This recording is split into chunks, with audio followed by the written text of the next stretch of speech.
کی خدمت میں عرض کروں کہ دنیا والوں سیریل ہمیں سماج کی برائیاں تو دکھا سکتا ہے مگر برائیوں سے بچنے کا طریقہ نہیں بتا سکتا.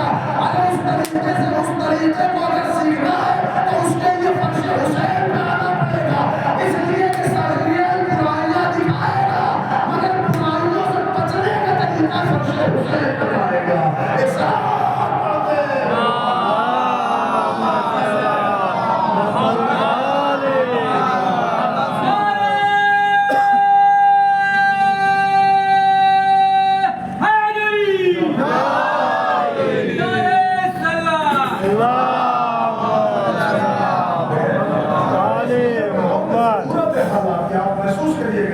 میں فضائل پڑھتا, میں تاریخ پڑھتا, میں کچھ بھی پڑھ دیتا آپ کے سامنے, موضوع پڑھتا, کچھ بھی پڑھتا, آپ نعرے پہ نعرے لگاتے. لیکن ضروری یہ بھی ہے کہ ہم اپنی تمام کمیونٹی تک, تمام مسلمانوں تک, سنی شیعہ بھائیوں تک اپنی اسلامیات کے لوگوں کو پہنچائیں کہ بھائی یہ پردہ ہماری جان ہے, یہ پردہ ہماری احساس ہے, یہ پردہ ہماری پہچان ہے, یہ پردہ ہماری آئیڈینٹی ہے, یہ پردہ ہمیں اجاگر کرتا ہے, یہ پردہ ہمیں پہچاناتا ہے, یہ سماج کی عورتوں سے ہماری عورتوں کو ممتاز کراتا ہے.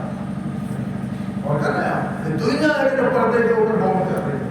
اور سنیے مزے کی بات تو یہ ہے کہ لوگ کہتے ہیں کہ اسلام میں اگر ایسے ہی پردہ رہا تو اسلام کی بچیاں پڑھ نہیں پائیں گی, یہ ترقی نہیں کر پائیں گی, یہ کمپٹیشن بیٹ نہیں کر پائیں گی, یہ جاب کیسے کریں گی, یہ بزنس کیسے کریں گی. ارے آخر کے اندر یہ میٹھے ذہن کا انجیکشن کسی اور گھر میں لگانا. ہمارے پاس سیرت اہل بیت کی پوری تاریخ موجود ہے. اگر یہ کہتے ہیں پردہ نہ عورتیں علم کیسے حاصل کریں گی, جاب کیسے کریں گی, تجارت کیسے کریں گی, مسابقہ میں کیسے آئیں گی, میدان عمل میں کیسے آئیں گی, تو یہ باتیں تو اپنے گھر میں رکھو. ہمارے پاس سیرت اہل بیت موجود ہے. کہتے ہو کہ پردہ کرے گی تو علم کیسے حاصل کرے گی. اہل بیت کے گھرانے میں ہم کو ایک ایسی پردہ دار خاتون دکھائے کہ جس کے علم کو وقت امام نے دیکھا تو سید سجاد نے کہا پھر آج تو اہل بیت میرے علماء اور کہتے ہو کہ بزنس کیسے ہوگا, تجارت کیسے ہوگی. تو الحمدللہ جسے جتنے ریفرنسز چاہیے, حوالے چاہیے لے لے. اسلام کی مضبوط موٹی ضخیم کتابوں میں رسول کی بیویوں کے حالات لکھے ہیں. ازواج رسول کا کردار لکھا ہے. لکھا ہے کہ کون سی بیوی کا قد کیسا تھا, رنگ کیسا تھا, گہوا تھا, آنکھیں کیسی تھی, زلفیں کتنی تھی. باقاعدہ لکھ ڈالا ہے لوگوں نے, چاہے یوں کہہ دیا جائے کہ بست میں آ کے لکھ گئے مگر لکھا ہے. سنیا, لیکن میں اسی منبر کے فراز سے کہہ رہا ہوں کہ تاریخ اسلام کا جھوٹا سا جھوٹا مورخ مجھے حضرت خدیجہ کا خط و خال دکھائے.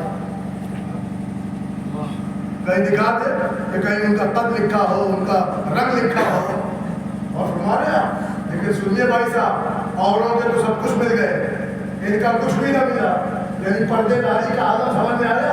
لوگ کہتے ہیں مسلمان بچیاں پردے کریں گی تو جاب کیسے کریں گی, تجارت کیسے کریں گی. ارے یہ باتیں کہیں اور جا کے بتاؤ. الحمدللہ تم ایسی باتیں کر رہے ہو تو اسلام نے تمہیں ایک ایسی پردہ دار خاتون دکھایا ہے کہ جس کے پردے کا عالم یہ تھا کہ آج تک کوئی ان کا خط و خال نہ لکھ سکا, مگر جب ان کا بزنس دیکھا تو خدیجہ کا سکہ پورے عرب میں رائج ہو گیا. یہ ہے لحاظ. اور کر رہے ہیں تو عزیزان گرامی, علم دیکھو تو عالم غیر معلمہ ہے, بزنس دیکھو تو ملکۃ العرب ہے. پھر آ کے باتیں ہم سے کر رہے ہو کہ مسلمان بچیاں اگر پردہ کریں گی تو کیسے ترقی کریں گی, پردہ کریں گی تو علم کیسے حاصل کریں گی, میدان مسابقہ میں کیسے آئیں گی, کمپٹیشن کیسے بیٹ کریں گی, ISPCS کیسے بنیں گی. ارے کس نے بتا دیا کہ پردہ ترقی کی رکاوٹ کا نام ہے؟ جی نہیں, اصل ترقی کا نام بھی پردہ داری ہے. اور فرمایا اصل ترقی کا نام بھی پردہ داری ہے. چونکہ شہزادی کے ایام چل رہے, الحمدللہ سادات کرام کا چہرہ میری نظروں کے سامنے ہے, لہذا ضرورت اس بات کی ہے کہ میں بیوی کے حالات پڑھوں اور ان کی بتائی ہوئی تہذیب پہنچاؤں اور ان کا دیا ہوا معاملہ آپ تک پہنچے. غور فرمائیے, کہہ دینا بڑا آسان ہے کہ ہم سادات ہیں اور کر رہے ہیں, لیکن عزیزان گرامی سن لیجیے آپ, کرنٹ افیئر, ہمارے گھروں کے حالات, ہم لوگ اپنی شریعت, اپنی تہذیب, اپنے اہل بیت کی سیرت کو کھو کر, بھول کر, اگنور کر کے ہو رہے کہ نہیں؟ کلچر بدل گئے صاحب، پورا کلچر بدلا جا رہا ہے، سب کے سب ویسٹرن ہو رہے ہیں اور اسی کو فروغ دے رہے ہیں، اسی کو سمجھتے ہیں یہی ہمارے اسٹیٹس کا نام ہے۔ سن لیجیے یہ جملہ، شاید گھر میں پہنچ جائے، یہ بڑا کام کا جملہ ہے۔ آج زنانی محفلوں میں، زنانی مجلسوں میں، زنانی بیٹھکوں میں عورتیں فخریہ اس بات کو کہتی ہیں کہ بھئی ہمارے یہاں تو کام والیاں لگی ہیں، کہتی ہیں نا، اور فخریہ کہتی ہیں تو جھاڑو پوچھے والی تو صبح آتی ہے مگر روٹی بنانے والی شام کو آتی ہے، مطلب دو کو نوکر بنا دیا۔ یہ فخر کی بات ہے، کہتے ہیں فخریہ بیان کرتی ہیں، کام والیاں لگی ہیں، جھاڑو پوچھے والی لگی، اگر کبھی ان سے پوچھ تو بہن آپ کچھ نہیں کرتے؟ نا بھیا ہم نے کبھی آج تک نہیں کیا، ہمارے باپ دادا کے زمانے سے نوکر چکر رہے، ہمارا وہ اسٹیٹس ہی نہیں ہے، ہمارا تو معیار یہ تھا کہ ہم لوگ بچپن سے لے کے آج تک نوکر چاکر دیکھتے ہیں۔